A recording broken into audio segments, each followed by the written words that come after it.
All right, welcome to the Other Half Mental. It's temporarily named as our inspiration for Half Mental Baseball, my buddy Holt's show from Oklahoma. So anyway, today we're going to be talking about starting pitchers who are looking to get paid this offseason. I've got my buddy Nolan here. Say hello. Hello, Tyler. He's here. And hello, Half Mental something Nation. Half Mental Baseball. Oh, yeah, Half Mental Baseball. Nation. We can also just make up a whole bunch of stuff about them and their fans because who cares? Half Menties. Cool. Yeah. Anyway, so the first topic, Gerrit Cole, obviously had a rough start in the beginning of the World Series, but he's had an amazing year. If he's not the Cy Young, he's probably the runner-up to his teammate Verlander. He made $13 million this year, the last year of arbitration. He's a free agent. Where's he going, and for how much? Yeah, I mean, $29 million. I've heard he has ties to New York. Is that true? He's 29 years old. It was the 29 that I was referring to, but maybe $29 million. But it's not yeah, out of the realm tied of to New York. possibility, to be honest. The $29 million, I mean. But, yeah, I don't know if the pretty Yankees young. are really going to go in for a starter. I mean, obviously, anytime there's a big name on the market, you always have to consider him. But, yeah, I don't know if they're in this year, to be honest. Well, how much are they saving with Sabathia off the books? 12? Let me look. That's It's got to a be more good than thing. that. I bet it's a lot. But they've got a lot of players that I'm sure are going to see pretty big raises. All these. Yeah, I mean, they still have players. Judge and what's his name on rookie deals. Stanton's on. So, yeah. $8 million. The rookie by the deal way. guys, yeah. $8 million. No, not Stanton, by the way. The stud infielder. Jesus, what a great start. Glaber? Yeah, Glaber. Torres. We have the Torres, other, yeah. the U. I don't remember. It's Glaber Torres. And, yeah, Sabathia is on $8 million 2019, and obviously nothing next year. So Okay, so it's not left over from his big contract. Okay. No, it's not the crazy one. This was an extension from before. But is New York the official pick here for you? Yeah, I mean, it's go the New safe York. one, to be fair. It's the safe one. It's the only one I've heard thus far. I mean, not to make this a Red Sox and Yankees only thing, because Lord knows we don't want to. Yeah. But any chance the Sox unload either Price or Sale and go after him? They seem pretty serious about cutting payroll, so I don't see. Oh, there's no way they're just going out and getting him. I'm saying if they were to trade, And I think a couple big again they're going to contracts. overcompensate with the bullpen, so I don't think well, you'll see the Red Sox be. that'll be the next active. video. Bullpen arms and where they're landing, which will be infinitely harder to do than this, but that's all right. I actually feel better about that one somehow, but yeah. Well, we know because we're Red Sox fans and we've watched a horrendous bullpen and dreamed about better pitchers all year. And the way I run my fantasy team is that I rotate through relief pitchers. I don't. The your bullpen starting theory. pitchers are locked in. I used it too. I didn't so get in. First of all, nobody cares about fantasy teams of ours, but I missed the playoffs because of the week I played against you and didn't hit the fucking inning limit or inning minimum or whatever. Yeah, I missed it by a half a game. So that was useful. Awesome.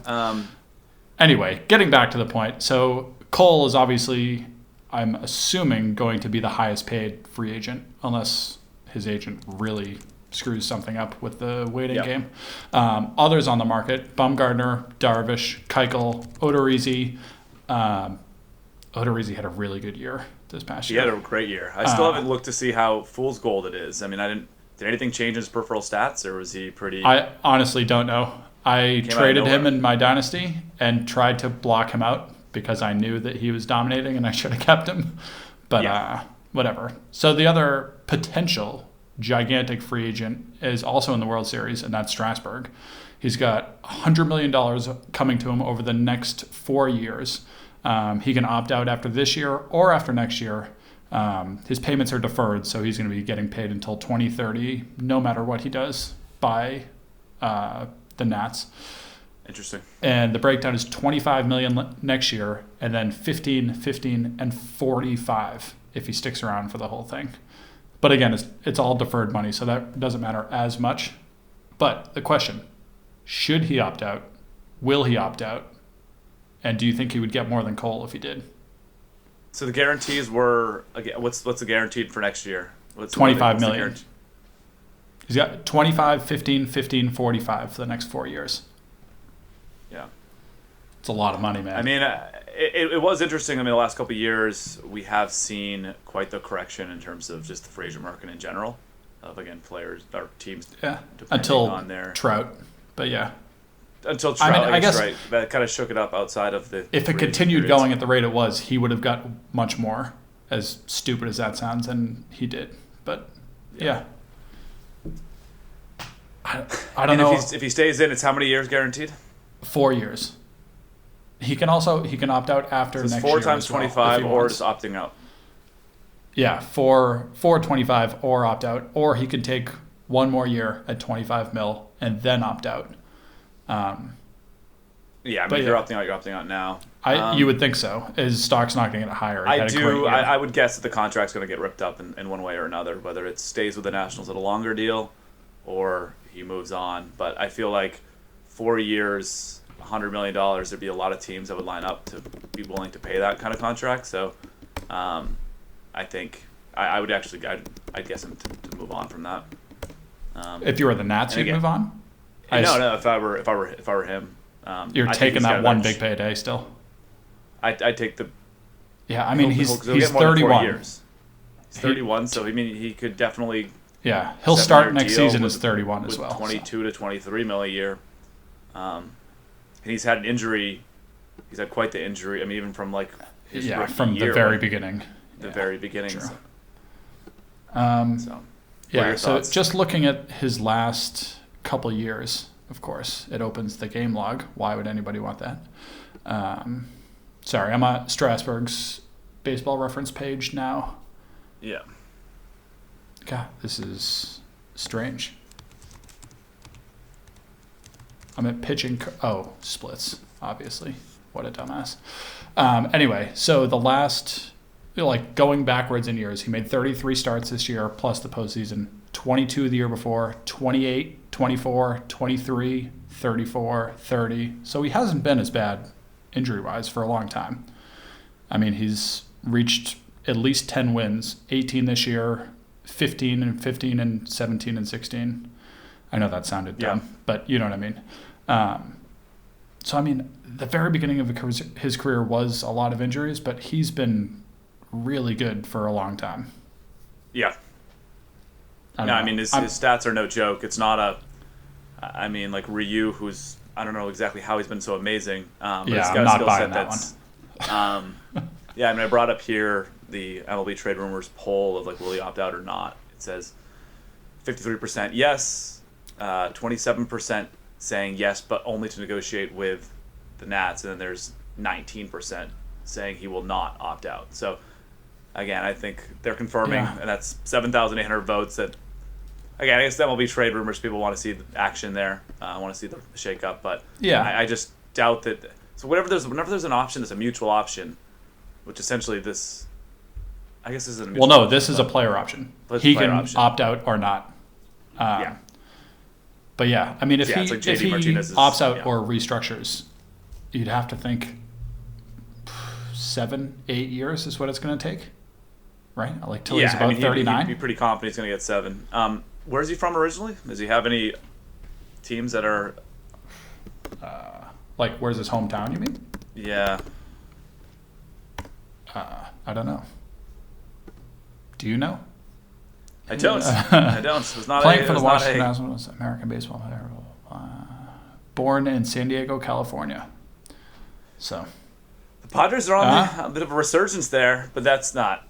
His spouse's name is Rachel Lackey. Potentially a John Lackey comeback. No. Bring in Lackey. But first of all, I like the Padres, and I hope they kind of get it together, because it seemed like at the beginning of the year they were going to try to get it together, and then... I mean, Tatis was so good. Then baseball happened. A 20-year-old. Yeah.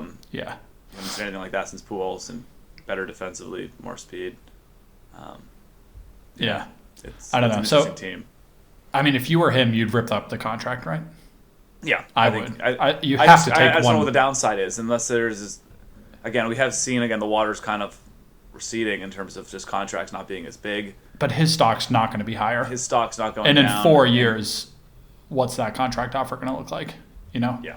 But yeah, I don't know. I'm in on that too. All right, so we had a definite free agent, a maybe free agent, someone who's not a free agent, Trevor Bauer. He was traded from Cleveland to Cincinnati midway through last year. Mid-game? I think mid-game even, right? Or was between the two teams? I thought he was traded in the middle of a game, or I guess that was... I don't know. What's his name? What's the Cuban guy from the Dodgers?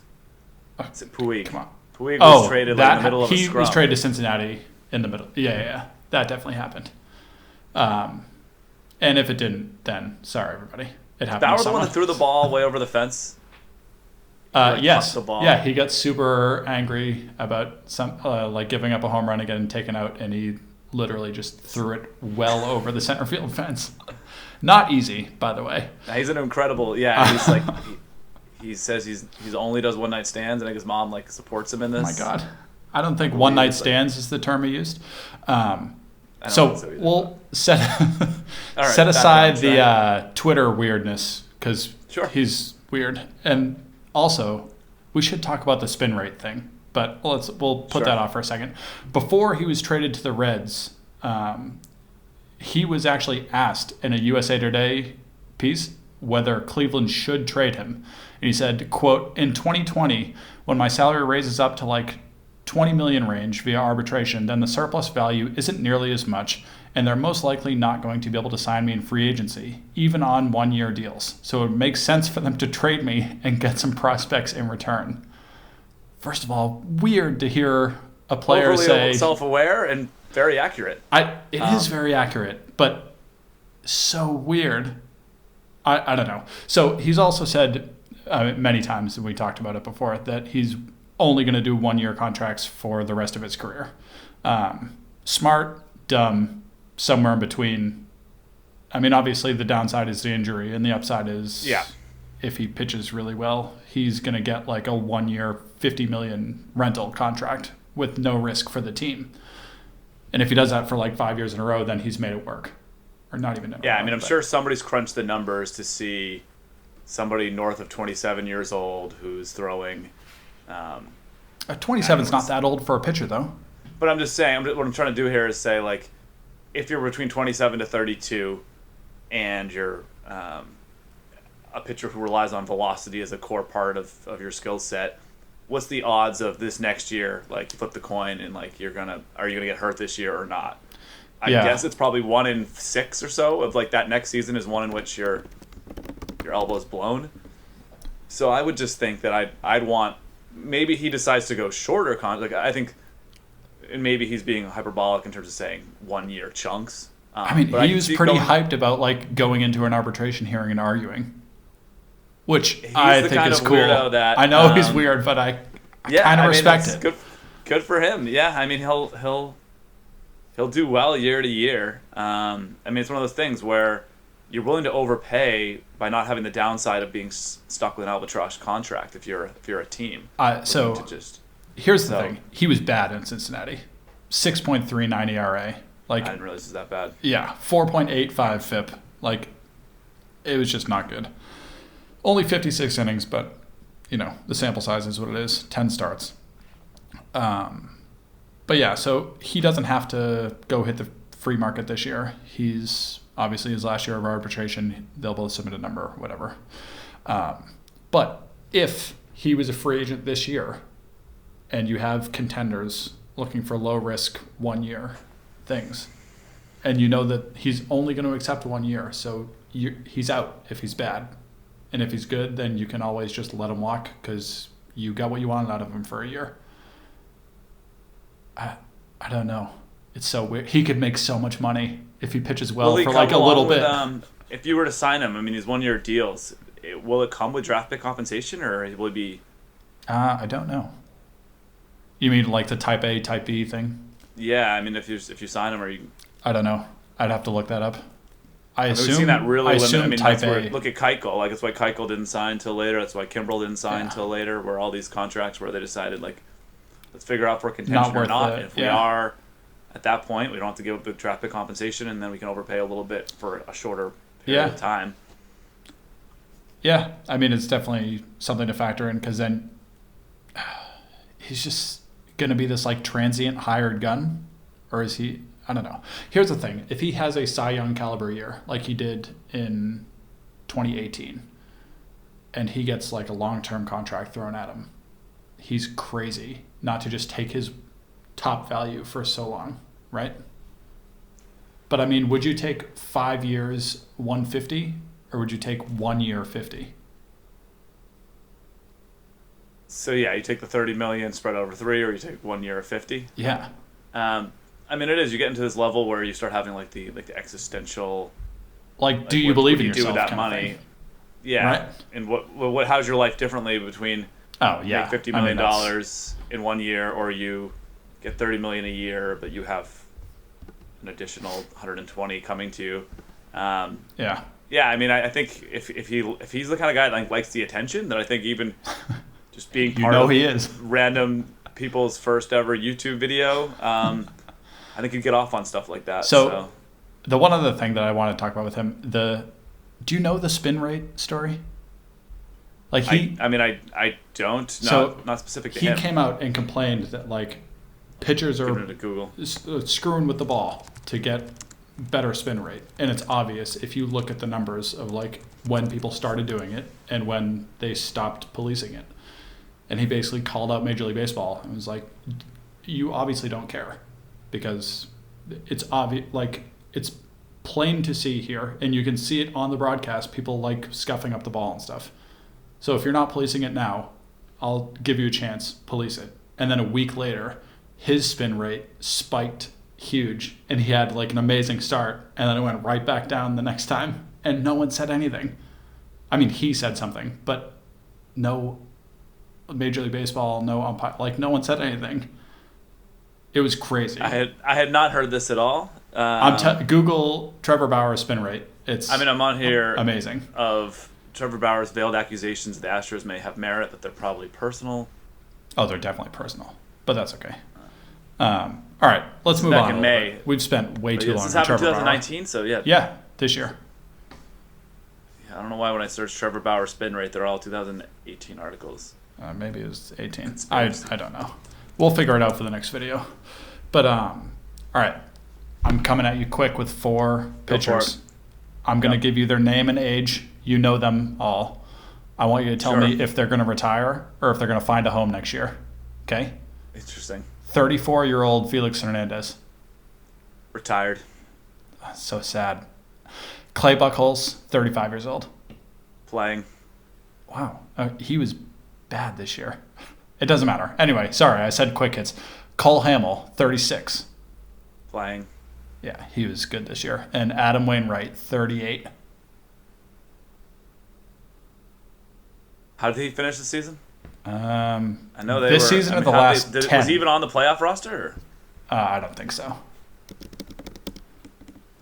I'm not going to have an answer for the playoff roster, but I can tell you he certainly didn't deserve to be on it.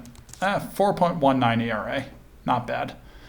But I mean, going backwards, 4.19, 4.46, 5.11, 4.62, and then 2015 he was dominant for 4 starts.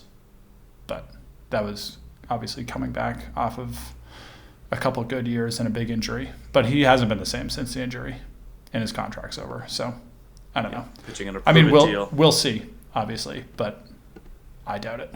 All right, the last thing. You are the Cleveland Indians GM.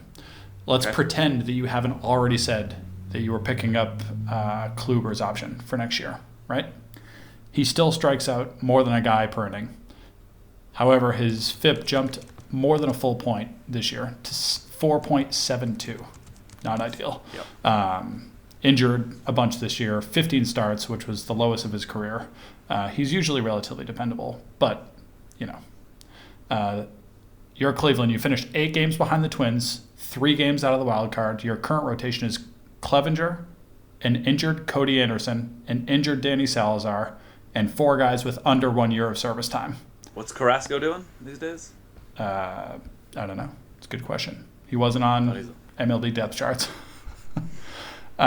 He was hurt for a lot of the year. Like, a lot of the year.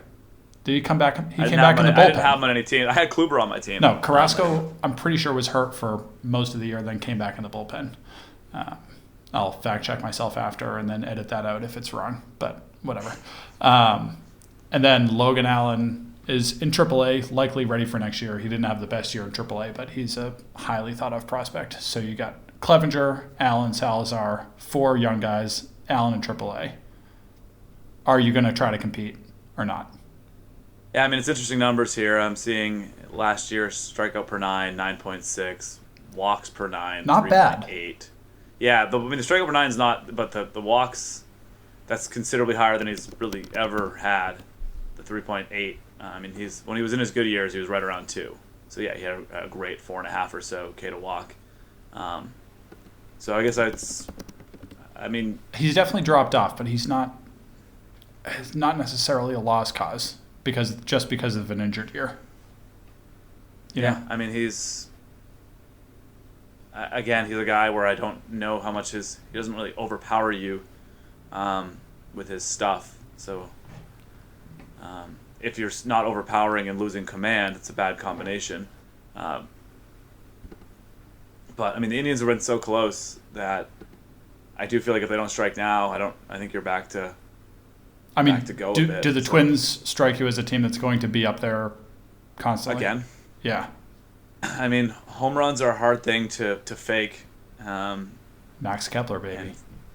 My boy. They had more home runs than was ever hit in a season other than the Yankees. Or do they actually hit more home runs than the Yankees? I don't know. And that's one that I'm not looking up. Yeah, Carlos Carrasco still in the Indians. I don't know why or how I missed that, but he went 6-7 this year in 12 starts with a 5.29 ERA. So ouch. Yeah. I was targeting him in leagues and did not get him. Oh, I drafted him. Don't worry. Thank you for taking that bullet. Yeah. So, I mean, they don't have as far as like outside of Lindor. I mean, there's not. I mean, there's such a. We knew the Jose Ramirez regression was going to happen, but I don't know if that would be that. Not bad that much. Year. Yeah. Yeah, I feel bad for any late first round picks that was what you went with, but yeah, I mean, it's a team this was their opportunity. I think you're going to see the White Sox get a whole lot better too.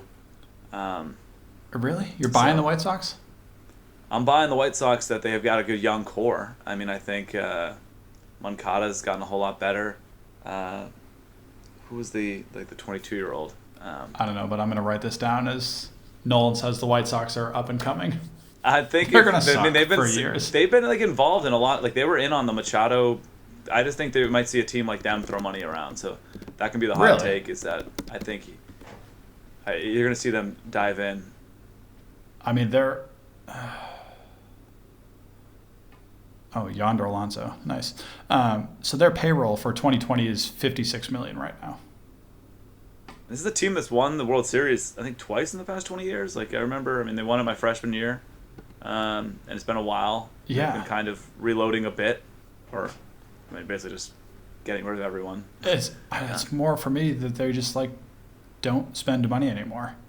They got $30 million until they get where they were last year. I know, but they just aren't spending. Yeah. I don't know. I mean, I'm pretty sure they were involved in Moncada. Yeah, I mean, he's pre-ARB, so.